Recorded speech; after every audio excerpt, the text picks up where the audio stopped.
Alright, people, review of the week time. Now, not gonna lie, this is probably going to be a reasonably short review of the week because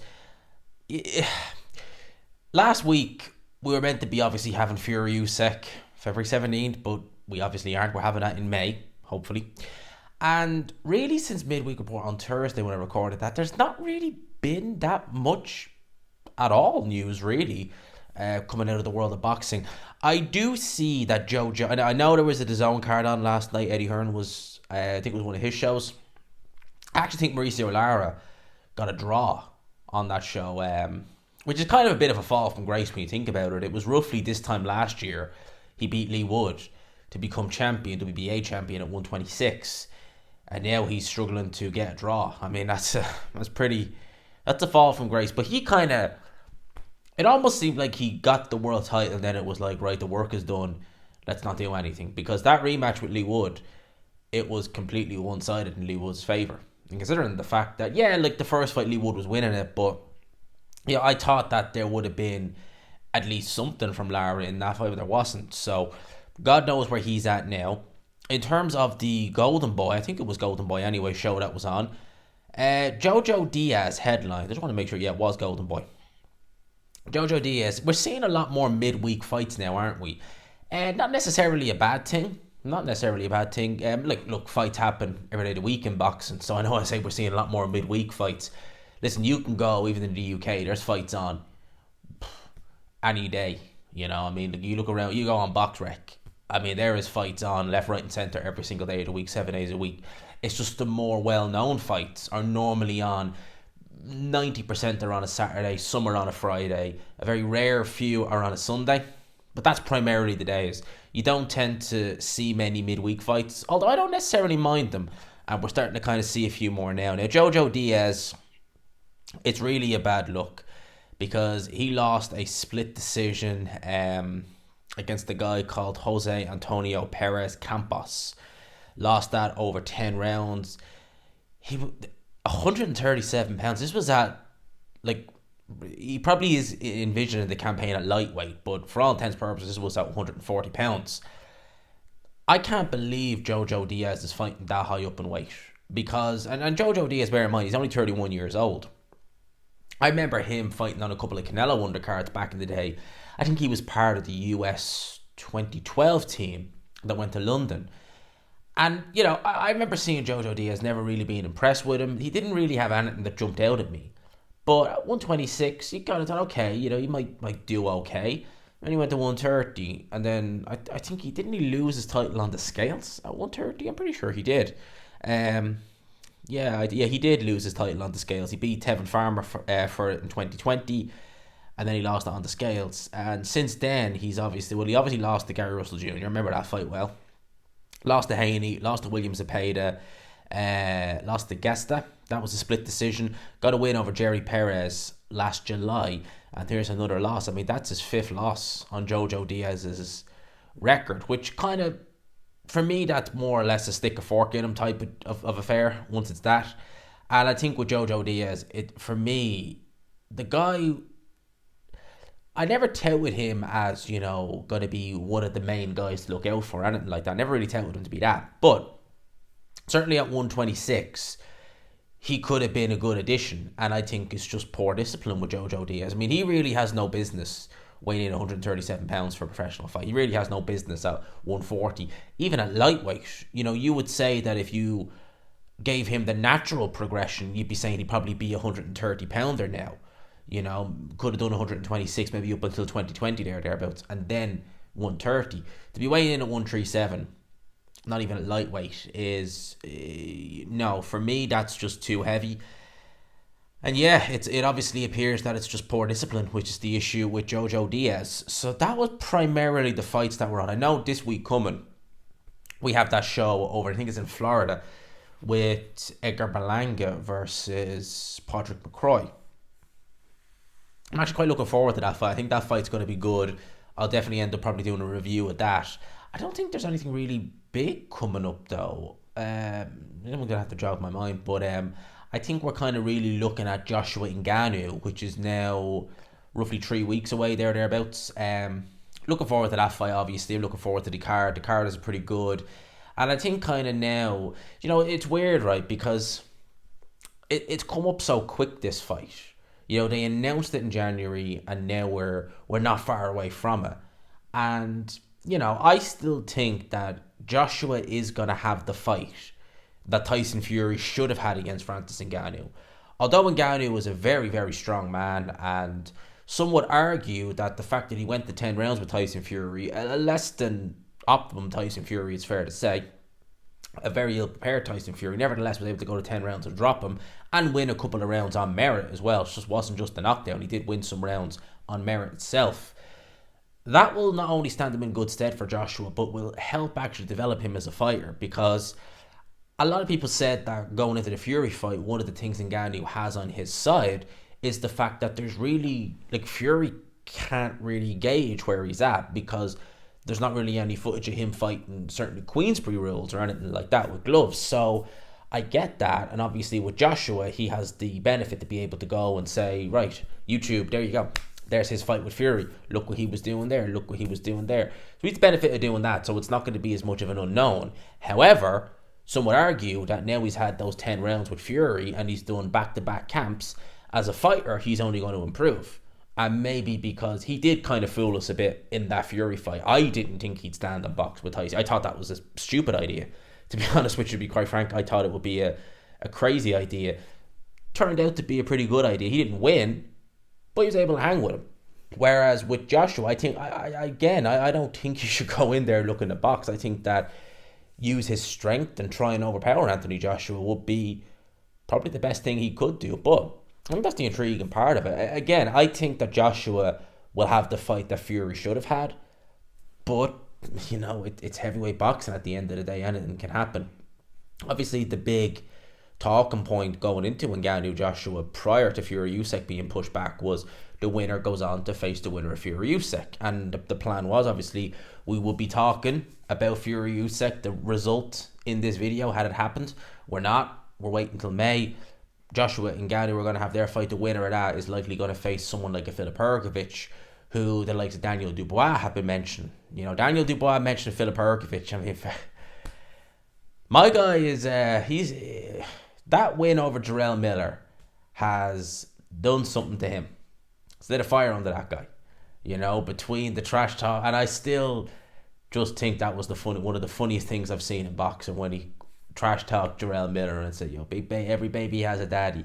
Because my guy looked so proud of himself. It's absolutely hilarious. But he's mentioned Hrgovic. I wouldn't mind seeing that fight, to be honest with you. I mean, it kind of shows where Hrgovic is at in kind of I don't want to say mentally, but it kind of shows where his mindset is really at when, he is mandatory. He's not obliged to fight, dangerous opponents.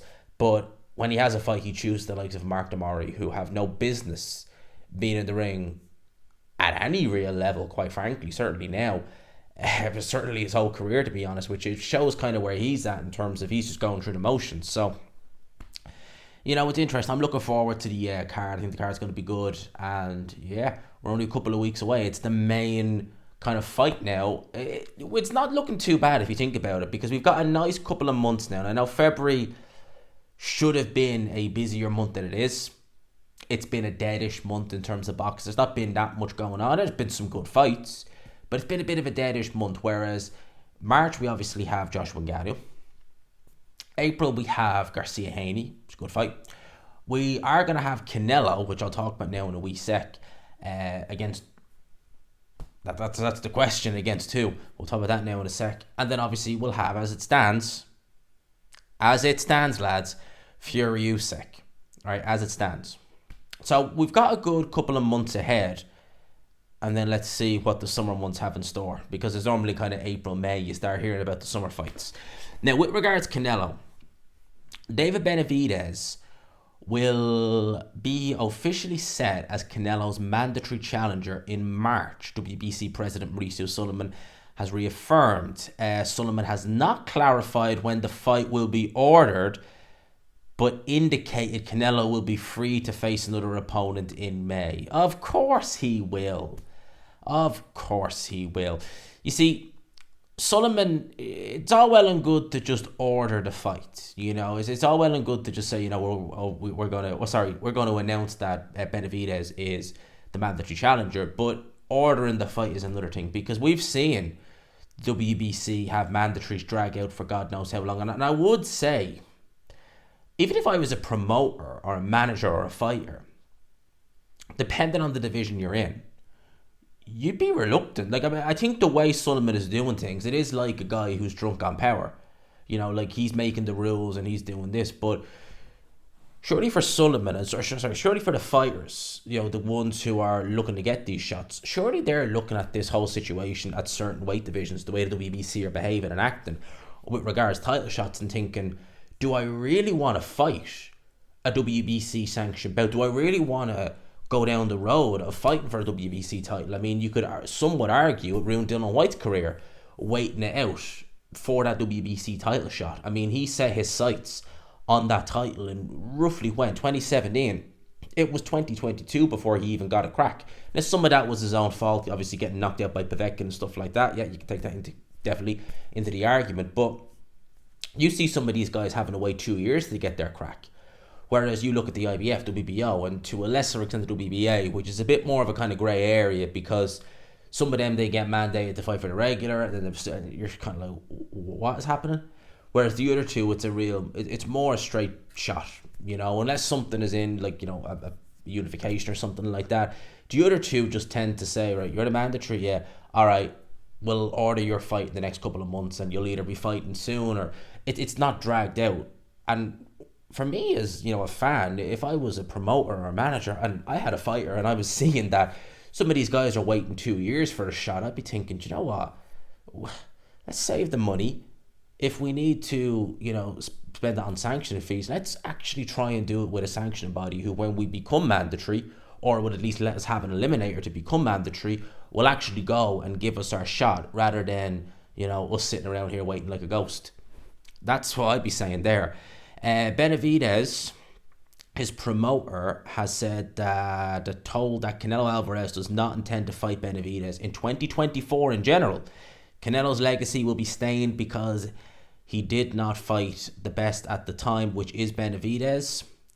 I think the children, maybe the grandchildren one day, will ask him why he did not fight Benavidez. He said he wants the best fights, but that's the best fight. It's like Triple G all over again.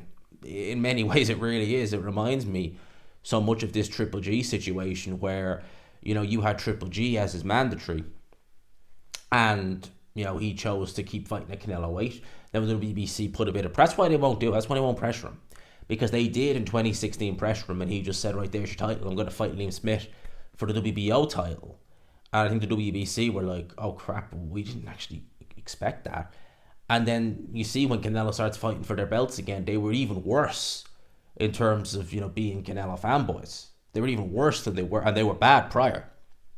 Once Canelo kind of showed them the cold shoulder, they were like, oh no, please, because as soon as Canelo started fighting WBC sanctioned bouts again, and, obviously they had the issues with the failed test back in 2018, they were one of the first to come out and say, it's all fine. Don't be worrying.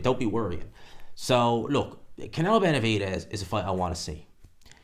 When I look at the 168-pound division, yeah, Canelo was done damage there, and he's beaten who he's needed to beat. He cleaned out the champions. He beat Callum Smith. He beat Caleb Plant. He beat Billy Joe Saunders.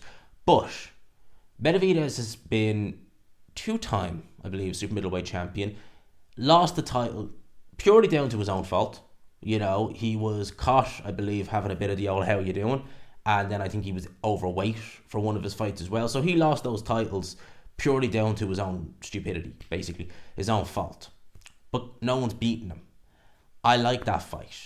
If you are undisputed champion and you have a mandatory there, fight him. We've already heard that it's not going to be Crawford. It's not going to be Munguia. I seriously hope it's not going to be Errol Spence.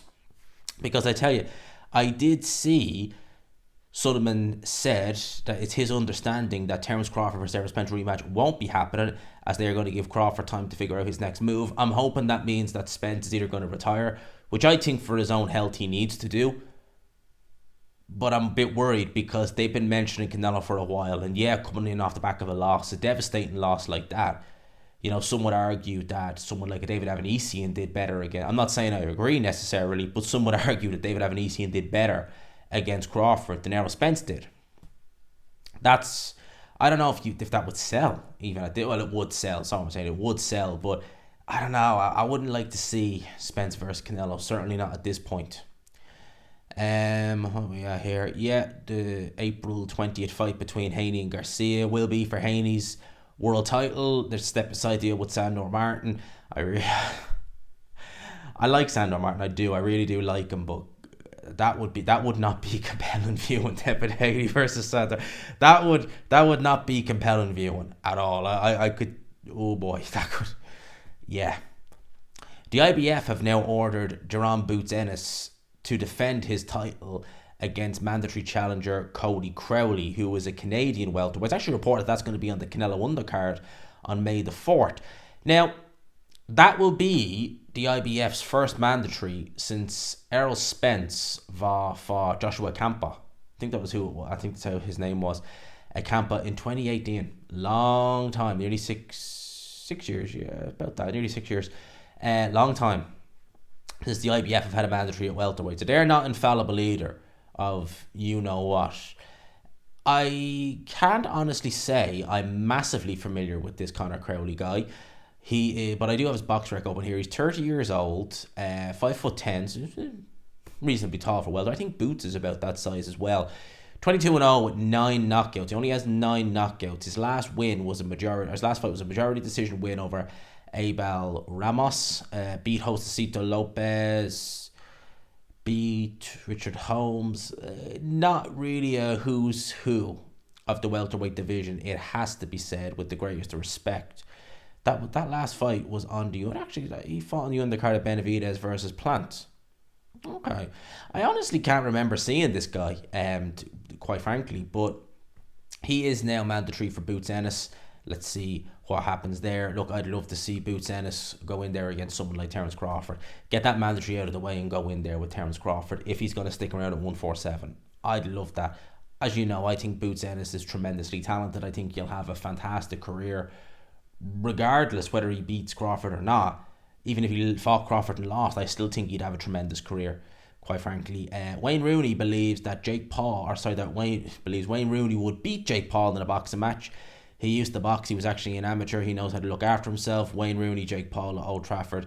I'd back Rooney to win. Yeah, I'm a United fan, true and true. I love Wayne Rooney back in the day, but I would not be backing him to beat Jake Paul under no stretch. I would not be backing Wayne Rooney to do that. I really wouldn't. I was a United fan. I love Wayne Rooney, but no, I wouldn't be backing Wayne Rooney to beat Jake Paul at this point anyway. Vidal Riley will defend his English cruiserweight title against Mikhail Lawal. Obviously, Mikhail Lawal recently lost to Ice Chamberlain, was completely schooled in that fight. On the undercard of Fabio Wadley, Fraser Clark, it'll also have Ben Whittaker. It's also going to have Chris Congo versus Florian Marcoux. It's not actually a bad fight, to be honest with you. Chris Congo versus Florian Marcoux. Congo he lost Echo Usman, I think, beaten. And I can't remember his name. He was with Matchroom for a while, and his name escapes me. I know the guy, the Southpaw. There was talk of him fighting Conor Benn at one point, but his name is just completely gone. Someone will let me know in the comment section who else beat him. I think that was after Chris Congo had a really good performance at Fight Camp in 2020 against Luther Clay, and that came as a bit of a shock to people when he lost. I think he was down in that fight against the guy who, again, name escapes me. I think that might have been on the undercard of Dylan White versus Povetkin 2 in Gibraltar.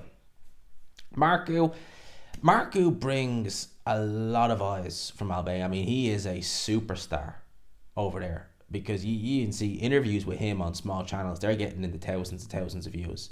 So people really have a keen interest in Florian Marcoux.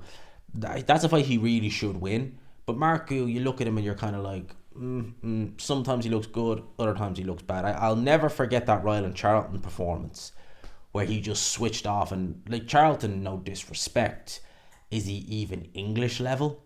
And he's dropping Florian Marcoux. Not a good look. Not a good look. In terms of the actual card, in all fairness to Ben Shalom, in all fairness to him, it isn't a bad card. If I have one critique of this card, right, it's not even a critique of the card in terms of the undercard. O2 Arena. This isn't Anthony Joshua, Dillian White. It's not that, right? Fabio Wadley does have a fan base, yes. Fraser Clark is getting more known, but this is not an O2 Arena fight. And I often wonder when promoters do put fights that really should. Is it an ego thing or what is it? Because I don't think that O2 Arena is going to be even near full capacity. The 20,000 seater, I'd be surprised if there's even half of that. And when I look at that, I just think, why couldn't, like, is it, because Eddie Hearn and Frank Warren have done it too. Is it ego that I'm putting on a big card, I want it in a big arena, in spite of the fact that it's not even going to remotely fill out? I don't think. What's wrong with putting that on a place like the Copper Box? Copper Box is absolutely fine.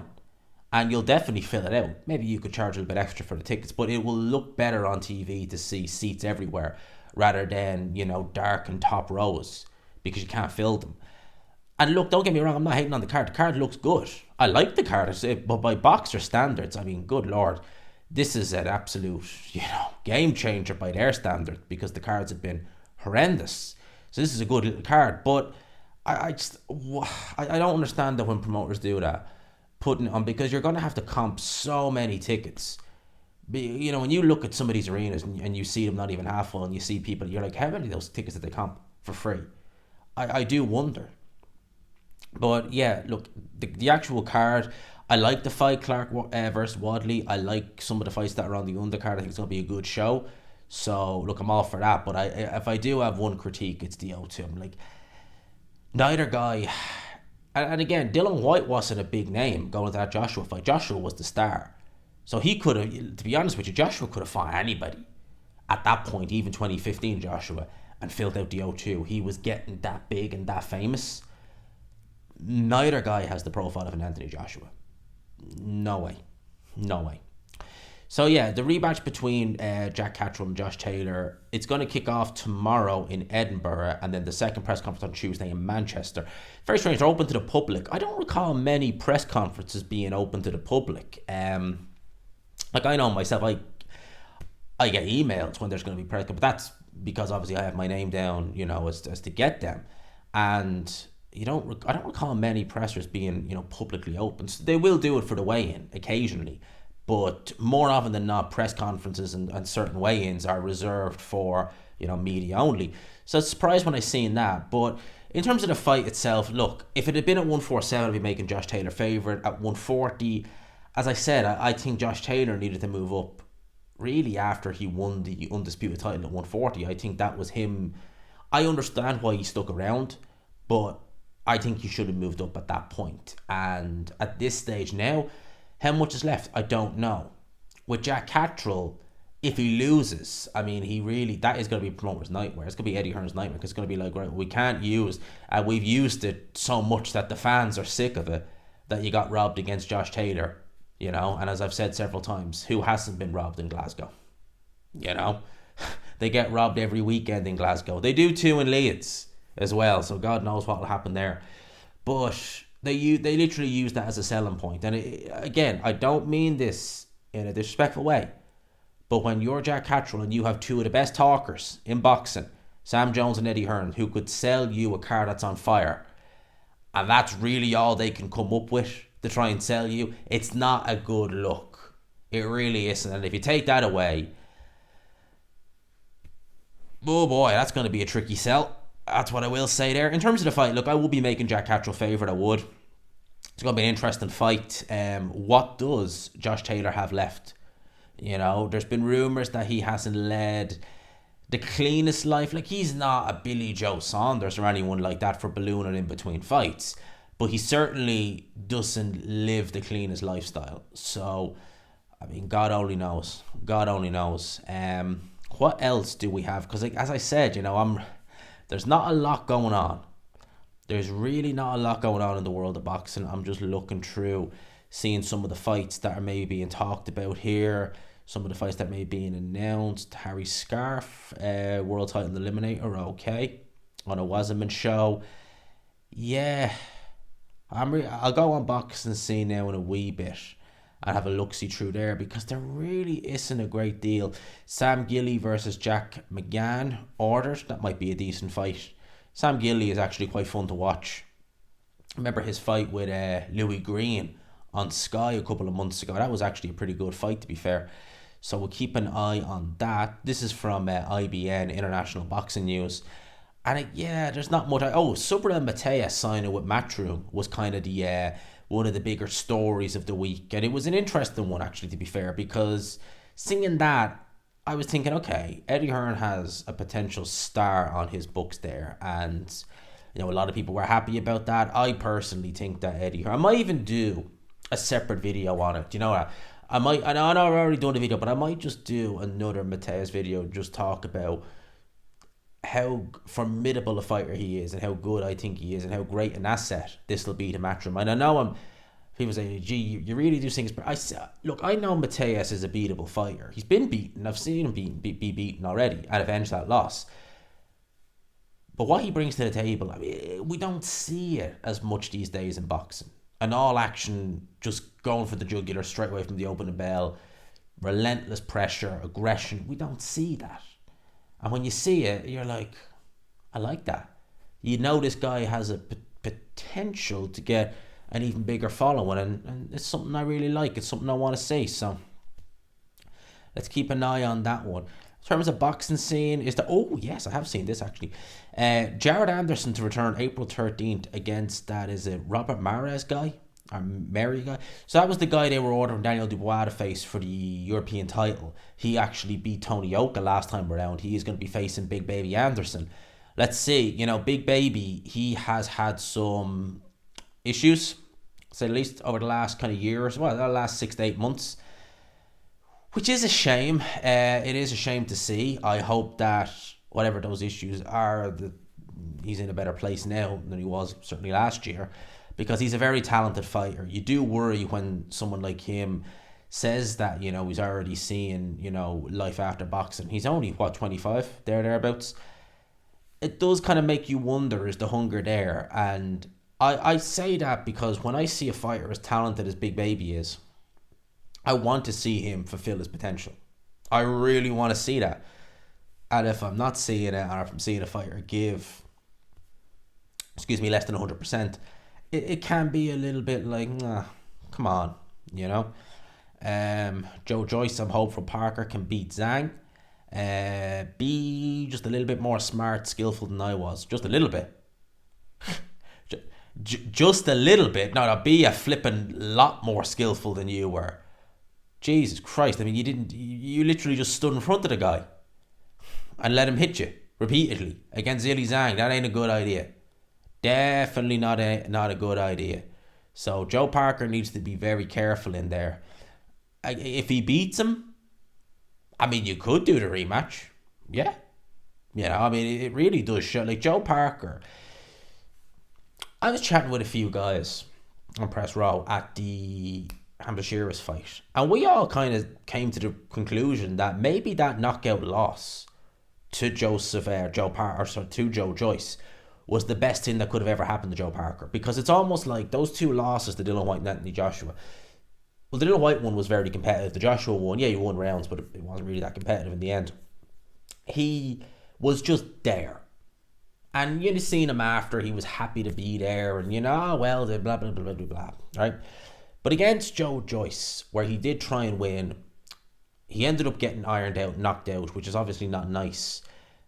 Working with Andy Lee, and obviously going through that, it obviously must have lit a fire. Maybe that was the switch that needed to be set in Joe Parker's head. Because since then, I don't think he's looked better. I don't think he's ever looked better. And it really is crazy when you think about it, that it took... maybe that is what it is. Maybe he genuinely... I know it sounds harsh, but maybe he needed, a really, really, really hard whack, bang. Oh, right, now I know what I need to do. And, thank God he's still quite young for a heavyweight. I think he's only in his early 30s. So it's not like he's, that's happened at the end of his career and you're thinking, God damn, If only I'd done this 7, 8 years ago. No, we still got plenty of time. He's still got plenty of time. I think, lads, I'm pretty sure that's pretty much it. So I'm gonna leave it there because I don't. I'm clutching at straws really. There's not been a lot of news. That's why the lack of videos over the weekend. But hopefully business will pick up this week. We'll obviously have stuff to talk about. We'll keep it going. We keep the growth going. We obviously want to get to 20k as quick as we can. I'm thinking of a few things for the inevitable 20k because we're say, oh, it's just like you've still got to hit another 3 and a bit thousand. Yeah, we can do that by the end of the year or maybe by summer thereabouts. I'm thinking of doing things for 20k just to celebrate that. But right now it's kind of been busy. I'm getting into the mode for moving now. So I've started looking for jobs in the UK, which has been easier said than done, to say the least. It has not been easy. Trying to, I think once you see the Irish number, it's kind of like, oh, it's like, yeah. We're getting stuff sorted though, hopefully in the next few months. And when I say few months, I mean 2 to 3. I don't want to be any later than that. We'll be good to go, and I can attend as many shows as I want then. But for now, I'll leave it with that. Hope you all have a great week, lads. Smash the like button if you could. Hit subscribe, of course, if you haven't already. And hopefully we get some good news this week. We all need it. Hopefully someone listening, me saying it, boom, Monday morning, good news. There you go. I'd be happy for you. I genuinely would. I'd be delighted for you. I will leave it there, lads. Smash the like button on the way in or on the way out. And for now, I'll leave it there. Peace.